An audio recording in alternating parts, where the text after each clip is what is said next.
മനുഷ്യർക്ക് ദൈവം കൊടുത്തിരിക്കുന്ന കഴിവുകളിൽ ഏറ്റവും മികച്ച ഒരു കഴിവ് എന്ന് പറയുന്നത് അവന് ആശയവിനിമയം ചെയ്യാനുള്ള കഴിവാണ് മനുഷ്യർക്ക് ലഭ്യമായിരിക്കുന്നതിൽ ഏറ്റവും നല്ല കഴിവ് എന്നെനിക്ക് തോന്നുന്നു. ചിലരുടെയൊക്കെ ബയോഡേറ്റ പ്രൊഫൈൽ നോക്കിക്കഴിഞ്ഞു കഴിഞ്ഞാൽ അതിൽ അവരുടെ സ്കിൽസ് എഴുതിയിരിക്കുന്ന ഭാഗത്തിൽ കമ്മ്യൂണിക്കേഷൻ സ്കിൽ വളരെ വലുതായിട്ട് ഹൈലൈറ്റ് ചെയ്ത് എഴുതിയിരിക്കുന്ന ആൾക്കാരെ നമുക്ക് കാണാനായിട്ട് കഴിയും.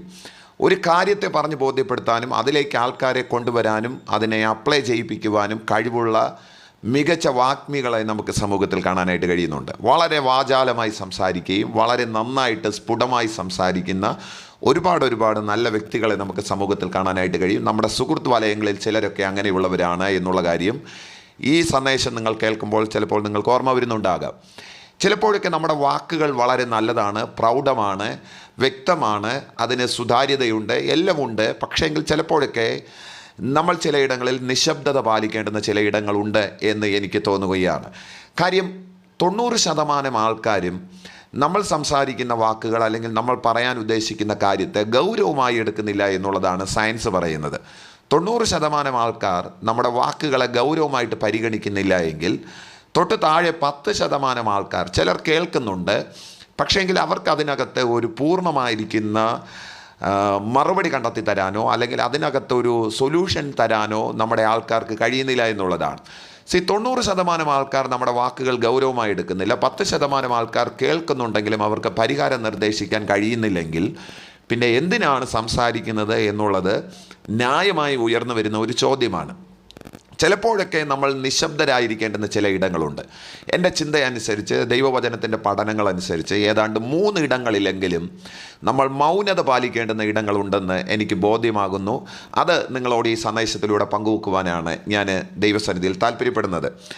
നമ്മുടെ റോൾ മോഡൽ എന്ന് പറയുന്നത് കർത്താവായ യേശു ക്രിസ്തുവാണെന്ന് നിങ്ങൾക്കറിയാമല്ലോ. സമൂഹത്തിൽ എല്ലാവരും അംഗീകരിക്കപ്പെട്ടിരിക്കുന്ന ഏത് വലിയ മതഗുരുവായിരുന്നാലും എത്ര വലിയ ആൾക്കാരായിരുന്നാലും അവർ അംഗീകരിച്ചിരിക്കുന്ന ഏറ്റവും വലിയ ആചാര്യൻ എന്ന് പറയുന്നത് നമ്മുടെ കർത്താവായ യേശു ക്രിസ്തുവാണ്.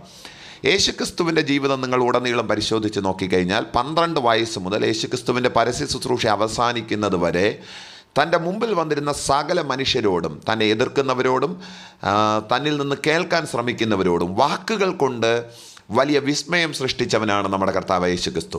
12ാമത്തെ വയസ്സിൽ ന്യായശാസ്ത്രിമാരെ മുൻപിലിരുത്തിക്കൊണ്ട് അവരെ വാക്കുകളെ അടച്ചു മൂടി യേശുക്രിസ്തുവിൻ്റെ വാക്ക് ഉയർന്നു കേട്ടതായിട്ട് നമുക്ക് സുവിശേഷങ്ങളിൽ കാണാനായിട്ട് കഴിയുകയാണ്.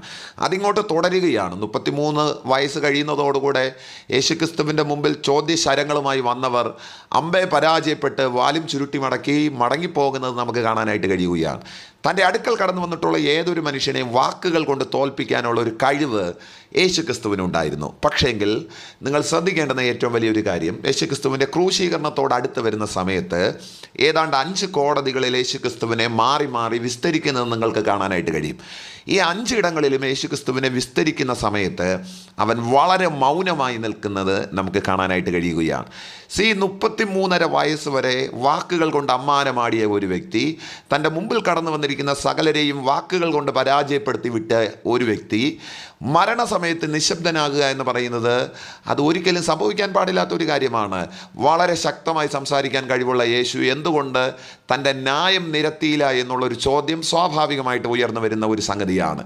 നിങ്ങൾ ചിന്തിച്ചിട്ടുണ്ടോ എന്തുകൊണ്ടായിരിക്കാം യേശുക്രിസ്തു തൻ്റെ മരണസമയത്ത് അല്ലെങ്കിൽ തന്നെ വിധിക്കുന്ന സമയത്ത് ന്യായവിസ്താരത്തിൻ്റെ സമയത്ത് മിണ്ടാതിരുന്നത്? ആൻസർ വളരെ സിമ്പിളായിരിക്കുന്ന ഒരു മറുപടിയാണ് നമുക്കതിനകത്ത് കിട്ടുന്നത്. കാര്യം ഓൾറെഡി ഇവരെല്ലാവരും കൂടി യേശുവിനെ കൊല്ലാൻ തീരുമാനിച്ചു എന്നുള്ളതാണ്. പിതാവിൻ്റെ ഇഷ്ടവും അത് തന്നെയായിരുന്നു എന്നുള്ളതാണ്. യേശു സ്വമനസാല അതിനു വേണ്ടിയിട്ടാണ് വന്നിരിക്കുന്നത് എന്നുള്ളതാണ്. അവർ കൊല്ലാൻ തീരുമാനിച്ചിരിക്കുകയാണ്. ഇനി അതിൻ്റെ അപ്പുറത്തേക്ക് ഒരു വാക്കുകൾ പറഞ്ഞ് രക്ഷപ്പെടേണ്ട ഒരു കാര്യമുണ്ട് എന്ന് യേശുവിന് തോന്നുന്നില്ല. കാര്യം ഒരു കാര്യത്തിനകത്ത് ഒരു തീർപ്പ് കൽപ്പിച്ചു കഴിഞ്ഞു കഴിഞ്ഞാൽ അല്ലെങ്കിൽ ഇന്നതാണ് എന്ന് മനുഷ്യൻ സങ്കല്പിച്ചു കഴിഞ്ഞാൽ പിന്നെ അതിൻ്റെ അപ്പുറത്തേക്ക് വർത്തമാനത്തിൻ്റെ ആവശ്യമില്ല എന്നുള്ളതാണ്. ചിലപ്പോഴൊക്കെ നമ്മുടെ ജീവിതത്തിൽ സംഭവിക്കുന്ന ഏറ്റവും വലിയ തെറ്റെന്താണെന്നറിയാമോ? നമുക്ക് നേരെ ചില അക്യൂസേഷൻസ് ഉണ്ടാകുമ്പോൾ, ചില ആരോപണങ്ങൾ ഉണ്ടാകുമ്പോൾ നമ്മൾ ചെയ്യുന്ന ഏറ്റവും വലിയൊരു മണ്ടത്തരമുണ്ട്. നമ്മളതിനെ പ്രൂവ് ചെയ്യാൻ ശ്രമിക്കാറുണ്ട്. അങ്ങനെയല്ല, ഞാൻ ഇങ്ങനെയാണ് ഉദ്ദേശിച്ചത്, അതല്ല ഞാൻ ഇതാണ് കരുതിയത് എന്ന് പറഞ്ഞ് നമ്മളതിനെ എന്താ പറയുന്നത്, ന്യായീകരിക്കാനായിട്ട് നമ്മൾ ശ്രമിക്കാറുണ്ട്. ആൾക്കാർ എന്താണോ ആഗ്രഹിച്ചത് അത് മാത്രമേ അവർ കേൾക്കാനായിട്ട് താല്പര്യപ്പെടുന്നു എന്നുള്ളതാണ്. ഒരു മനുഷ്യൻ നിങ്ങളെക്കുറിച്ച് തെറ്റായി ധരിച്ചു വച്ചിട്ടാണ് നിങ്ങളോട് സംസാരിക്കുന്നതെങ്കിൽ അദ്ദേഹത്തിൻ്റെ ധാരണയ്ക്കനുസരിച്ച് മാത്രമേ നിങ്ങളിൽ നിന്ന് കേൾക്കാനായിട്ട് ശ്രമിക്കാറുള്ളൂ. നിങ്ങൾ അതിനപ്പുറത്തേക്ക് എന്ത് തന്നെ ആ മനുഷ്യനെ പറഞ്ഞ് കൺവിൻസ് ചെയ്യാൻ ശ്രമിച്ചിരുന്നാലും ഒരിക്കലും അതൊരു മാറ്റത്തിലേക്ക് കൊണ്ടുവരാനായിട്ട് പോകുന്നില്ല. കാര്യം മനുഷ്യൻ ആഗ്രഹിച്ചത് മാത്രമേ അവൻ കേൾക്കാനായിട്ട് താല്പര്യപ്പെടുന്നു എന്നുള്ളതാണ്. ഇവിടെ യേശു ക്രിസ്തുവിനെ കൊല്ലാൻ എല്ലാവരും കൂടി തീരുമാനിച്ചു കഴിഞ്ഞു. ഇനി അപ്പുറത്തേക്ക് യേശുവിൻ്റെ വർത്തമാനങ്ങൾ കൊണ്ട് അവിടെ ഉപയോഗമില്ല എന്നുള്ളതാണ്. നമ്മുടെ ജീവിതത്തിൽ നമ്മൾ നിശബ്ദത പാലിക്കേണ്ടുന്ന ഏറ്റവും പ്രധാനപ്പെട്ട ഒരു ഇടം ഇതാണ് എന്ന് എനിക്ക് തോന്നുകയാണ്.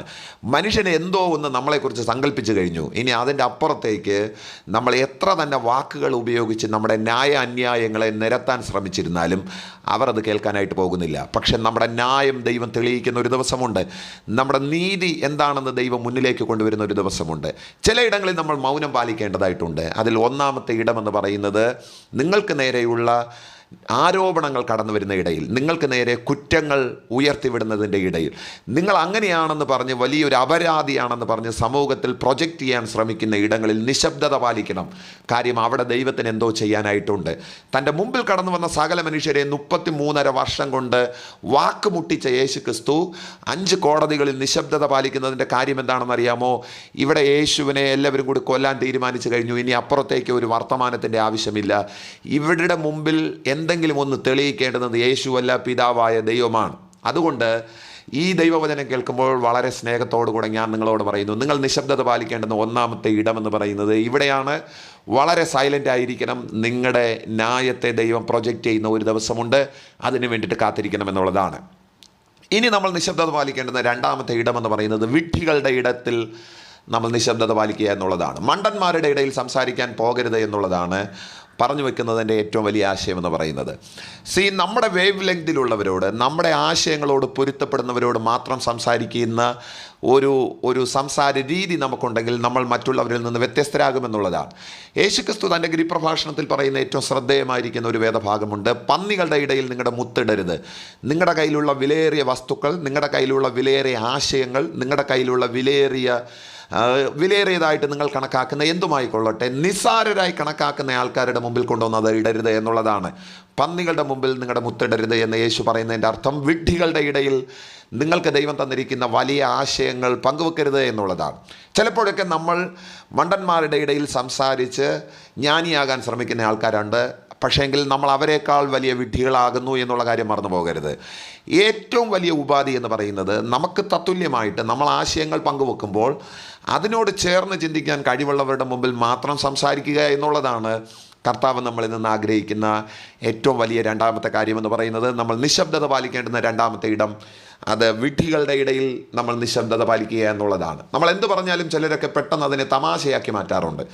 എന്തെങ്കിലും നമ്മളെന്ത് കാര്യമായിട്ടുള്ളൊരു കാര്യം പറഞ്ഞു വരുമ്പോഴത്തേക്കും പെട്ടെന്ന് അതിനെ കോമഡിയാക്കി മാറ്റുന്ന ആൾക്കാരുണ്ട്.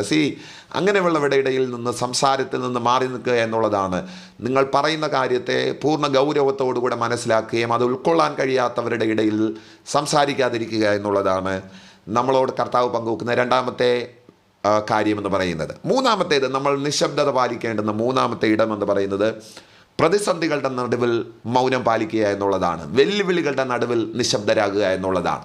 ചിലപ്പോഴൊക്കെ നമ്മുടെ ജീവിതത്തിൽ വരുന്ന ക്രൈസിസുകൾ, വെല്ലുവിളികൾ, നമുക്ക് ഇന്ന് വരെ നമ്മൾ നേരിട്ടിട്ടില്ലാത്ത ചില വിഷയങ്ങളുടെ നടുവിൽ വരുമ്പോൾ നമ്മൾ അവിടെ നിശബ്ദത പാലിക്കുക എന്നുള്ളതാണ്. അവിടെ ദൈവത്തിന് എന്തോ ഒന്ന് ചെയ്യാനായിട്ടുണ്ട് എന്ന് തിരുവെഴുത്ത് നമ്മളോട് പറയുകയാണ്. നിങ്ങൾ മിണ്ടാതിരിക്കുവിൻ, ദൈവം നമുക്ക് വേണ്ടിയിട്ട് അത്ഭുതം ചെയ്യുമെന്നൊക്കെ പറഞ്ഞ് വേദപുസ്തകത്തിൽ കാണുന്ന ചില ഇടങ്ങൾ നമുക്കുണ്ട്. നിങ്ങൾ അത് വായിച്ചിട്ടുണ്ടാകുമെന്ന് ഞാൻ വിശ്വസിക്കുകയാണ്. ദൈവത്തിന് പ്രവർത്തിക്കാനുള്ള ഒരിടമാണ് പ്രതിസന്ധികളുടെ ഇടമെന്ന് പറയുന്നത്. ദൈവത്തിന് സംസാരിക്കാനുള്ള ഒരു ഇടമാണ് നമ്മുടെ പ്രതികൂലത്തിൻ്റെ ഇടങ്ങളെന്ന് പറയുന്നത്. ദൈവത്തിന് എന്തോ ഒന്ന് സമൂഹത്തോടോ അല്ലെങ്കിൽ നമ്മളോട് എതിർക്കുന്നവരോടോ ദൈവത്തിന് എന്തോ ഒന്ന് പറയാനുള്ള ഒരു ഇടമാണ് നമ്മുടെ വെല്ലുവിളികളുടെ ഇടമെന്ന് പറയുന്നത്. സഹോദരങ്ങളെ, ഈ ദൈവവചനം കേൾക്കുമ്പോൾ ഞാൻ നിങ്ങളോട് വളരെ സ്നേഹത്തോടു കൂടെ പറയുന്നു, നിങ്ങൾ നിശബ്ദരാകേണ്ടുന്ന മൂന്നാമത്തെ ഇടമെന്ന് പറയുന്നത് നിങ്ങളുടെ ജീവിതത്തിൻ്റെ വെല്ലുവിളികളാണ്. നിങ്ങൾ ഇന്ന് വരെ അഭിമുഖീകരിച്ചിട്ടില്ലാത്ത ചില പ്രശ്നങ്ങൾ നിങ്ങളുടെ ജീവിതത്തിന് നേരെ കടന്നു വരുമ്പോഴത്തേക്കും ബി ക്വയറ്റ്, സൈലൻ്റ് ആകുക. കാര്യം അവിടെ ദൈവത്തിന് എന്തോ ഒന്ന് സംസാരിക്കാനായിട്ടുണ്ട് എന്നുള്ള കാര്യം മറന്നു പോകരുത്. നമ്മുടെ വാക്കുകൾ ചിലപ്പോഴൊക്കെ ആൾക്കാർ ഗൗരവമായി എടുക്കുന്നില്ല. അതിനകത്ത് വിഷമമൊന്നും വിചാരിക്കേണ്ട ആവശ്യമില്ല. 10% ആൾക്കാർ നമ്മളെ കേൾക്കാനുണ്ട്. ചിലപ്പോഴൊക്കെ നമ്മളെ കേൾക്കുന്ന നല്ല സൗഹൃദങ്ങൾ നമുക്കുണ്ട്, നല്ല ആൾക്കാരുണ്ട്, നമ്മളുടെ അമ്മയപ്പന്മാരുണ്ട്, ജീവിത പങ്കാളികളുണ്ട്, മക്കളുണ്ട്. പക്ഷേ അവർക്കൊന്നും തക്കതായ സൊല്യൂഷൻ കണ്ടെത്തി തരാനായിട്ട് കഴിയുന്നില്ല എന്നുള്ളതാണ് യാഥാർത്ഥ്യം. പിന്നെ എന്തിന് നമ്മൾ സംസാരിക്കണമെന്നുള്ള ചോദ്യം വളരെ ന്യായമാണ്, അല്ലേ? ഈ 3 ഇടങ്ങൾ നിശബ്ദത പാലിക്കേണ്ടുന്ന ഇടങ്ങളാണ്. അന്യായങ്ങൾ നിരത്താൻ വേണ്ടിയിട്ട് ആരുടെ മുമ്പിൽ പോകരുത്. ദൈവം അത് തെളിയിക്കുന്ന ഒരു ദിവസമുണ്ട്. വിഡ്ഢികളുടെ ഇടയിൽ സംസാരിക്കരുത്. കാര്യം അവർ നിങ്ങളെ ചീന്തിക്കളയാനുള്ള സാധ്യതയുണ്ട്. 3, നിങ്ങളുടെ പ്രതിസന്ധികളുടെ ഇടയിൽ സംസാരിക്കരുത്. അത് ദൈവത്തിന് സംസാരിക്കാനുള്ള ഒരിടമാണ്. ഈ ദൈവവചനങ്ങളാൽ കർത്താവ് നിങ്ങളെ അനുഗ്രഹിക്കട്ടെ.